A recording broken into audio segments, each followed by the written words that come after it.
Assalamualaikum warahmatullahi wabarakatuh.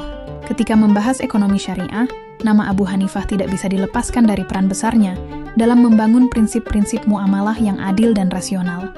Pada video ini, kami akan membahas pemikiran ekonomi Abu Hanifah dan bagaimana gagasannya tentang akad, zakat, dan riba masih relevan dalam praktik ekonomi modern. Di tengah peradaban besar yang melahirkan ilmu pengetahuan, berdiri seorang pemikir yang visinya melampaui zaman. Dialah Nu'man bin Thabit, yang lebih kita kenal sebagai Abu Hanifah, seorang pedagang sutra yang ulung. Namun hatinya tertambat pada ilmu. Mari kita selami samudera kebijaksanaannya, yang menjadi fondasi bagi ekonomi syariah modern. Dari pemikirannya, kita akan menemukan prinsip-prinsip yang relevan, bahkan ribuan tahun setelahnya, menuntun kita menuju sistem ekonomi yang lebih adil dan beretika. Wafat 767 M. Lahir di Kufa, Irak, pada tahun 699 Masehi, Abu Hanifah tumbuh di pusat intelektual dan perdagangan dunia Islam.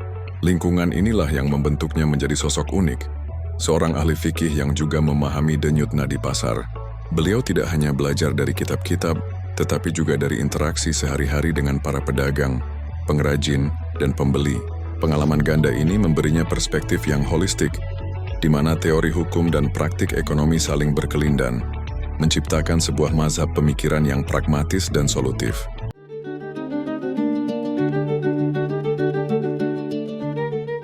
Apa yang membuat mazhab Hanafi begitu istimewa?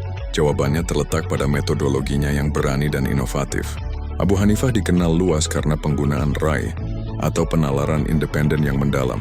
Beliau tidak ragu menggunakan akal untuk menafsirkan nas ketika tidak ada dalil yang eksplisit.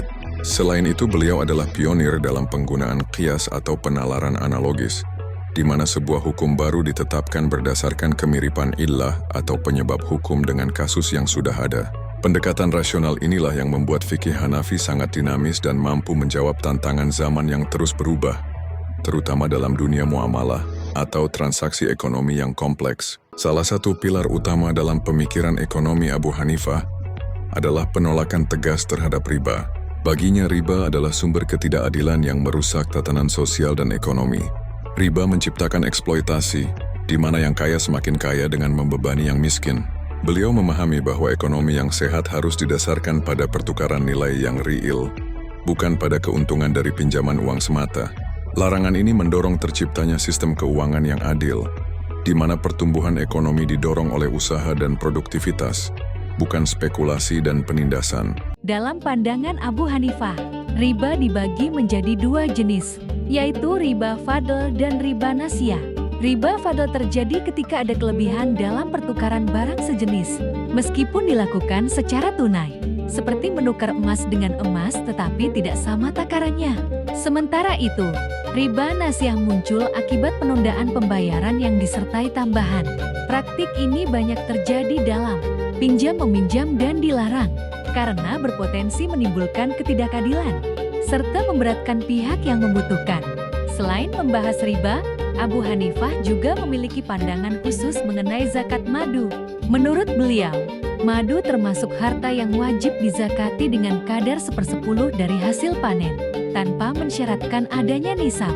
Zakat madu dikeluarkan setiap kali panen, sebagaimana zakat pertanian, dengan tujuan menjaga keadilan, distribusi harta, dan memperkuat kepedulian sosial dalam aktivitas ekonomi. Lebih dari sekadar melarang yang haram, Abu Hanifah juga membangun fondasi transaksi yang etis. Beliau sangat menekankan pentingnya akad, atau kontrak yang jelas dan transparan.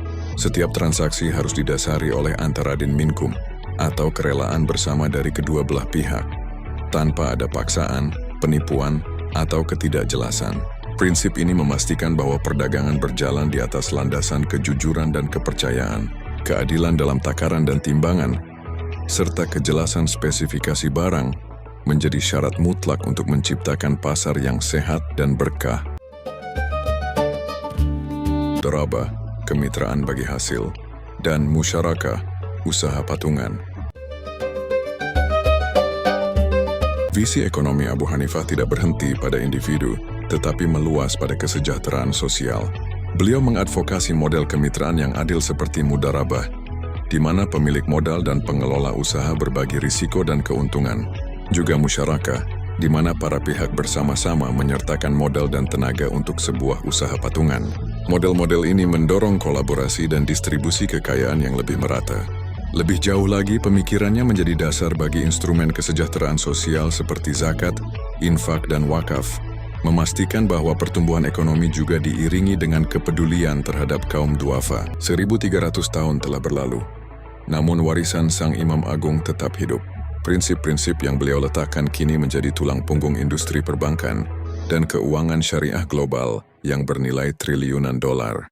Konsep akad bagi hasil dan larangan riba yang beliau perjuangkan kini diimplementasikan dalam produk-produk keuangan modern